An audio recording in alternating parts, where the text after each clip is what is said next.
அனைவருக்கும் வணக்கம். ஒரே நாடு ஒரே தேர்தல். இந்தியாவில் நாடு முழுவதும் ஒரே தேர்தல் நடத்துவது. எம்எல்ஏ, எம்பி தேர்தல் ஒரே முறையில் நடத்தி முடிப்பது. அதாவது இந்தியாவில் உள்ள 28 மாநிலத்திற்கும் ஒரே முறையில் தேர்தல் நடத்துவது. அது மட்டுமல்லாமல் அதனுடன் சேர்த்து யூனியன் பிரதேசத்திற்கும் தேர்தல் நடத்துவது. இந்த தேர்தல் நடந்து முடிந்த 100 நாட்களுக்குள் உள்ளாட்சி தேர்தல் நடத்தப்படும்.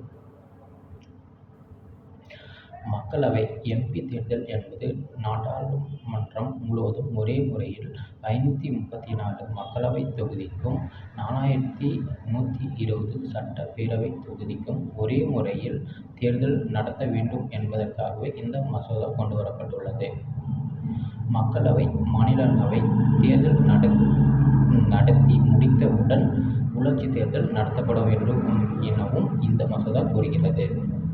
சென்ற ஆண்டு மார்ச் மாதத்தில் முன்னாள் ஜனாதிபதி மேதகு ராம்நாத் கோவிந்த் அவர்களின் தலைமையில் ஒரு குழு அமைக்கப்பட்டு அந்த குழுவின் மூலம் பரிசீலனை செய்து 18,000 பக்கங்களை கொண்ட அறிக்கைகள் ஒன்றை குடியரசுத் தலைவர் மேதகு திருமதி திரௌபதி முர்முவிடம் சமர்ப்பிக்கப்பட்டது. இந்த அறிக்கையை கொண்டு வந்து ஒரு வரைவு குழு தயாரிக்கப்பட்டு அந்த வரைவு குழுவை மத்திய அரசவைக்கு அனுப்பப்பட்டுள்ளது.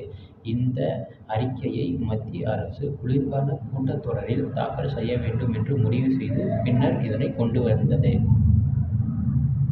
இந்த மசோதாவையை கொண்டு வருவதற்கு நாடாளுமன்றத்தில் முதலாக மின்னணு வாக்குப்பதிவு நடைபெற்றது. இந்த ஒரே நாடு ஒரே தேர்தலை ஆதரித்து 269 எம்பிக்களும் வாக்களித்தனர். 198 எம்பிக்களும் எதிர் வாக்குப்பதிவு செய்தனர். இந்த வாக்குப்பதிவு நாடாளுமன்ற கூட்டுக்குழுவிற்கு அனுப்புவதற்காக வாக்குப்பதிவு ஆகும்.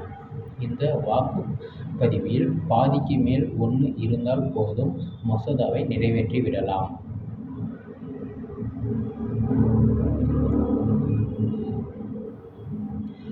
கூட்டுக்குழுவுக்கு அனுப்பப்பட்டுள்ள மசோதா மீண்டும் நாடாளுமன்றத்திற்கு வரும்போது 3/2 பங்கு எம்பிக்கள் ஆதரவு தெரிவித்தால் மட்டுமே இந்த மசோதா நிறைவேற்ற முடியும்.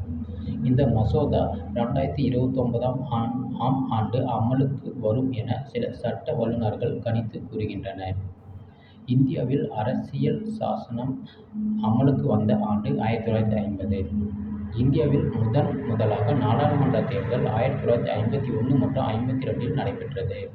1951 இருந்து 1967 வரை ஒரே நாடு ஒரே தேர்தல். இந்தியாவில் இருந்து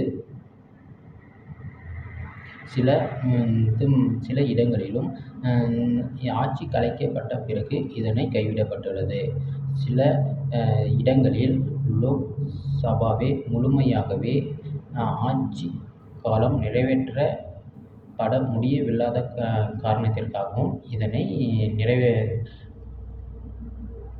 கொண்டு வர முடியவில்லை. இந்த காரணத்திற்காகவே வேறுபட்ட காலங்களில் தேர்தல் நடத்தப்பட்டுள்ளது. இவ்வாறு ஒரே நாடு ஒரே தேர்தல் நடத்தப்பட்டால் ஏற்படும் நன்மைகள்: மக்களின் ஒரே முறை சட்டமன்றத்திற்கும் நாடாளுமன்றத்திற்கும் வாக்களிக்க முடியும். தேர்தல் நடத்தும் செலவு மிச்சமாகும்.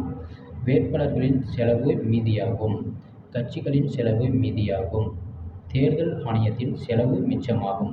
தேர்தல் நடைமுறை காலங்களில் வரும் எந்தவித புதிய சட்ட திருத்தங்களையும் சட்ட நடைமுறைகளை கொண்டு வர முடியாது. இதனால் மக்களுக்கு தேவையான பொழுது புதிய சட்டங்கள் இயற்ற முடியாத நிலை ஏற்படுகின்றன. நன்றி, வணக்கம்.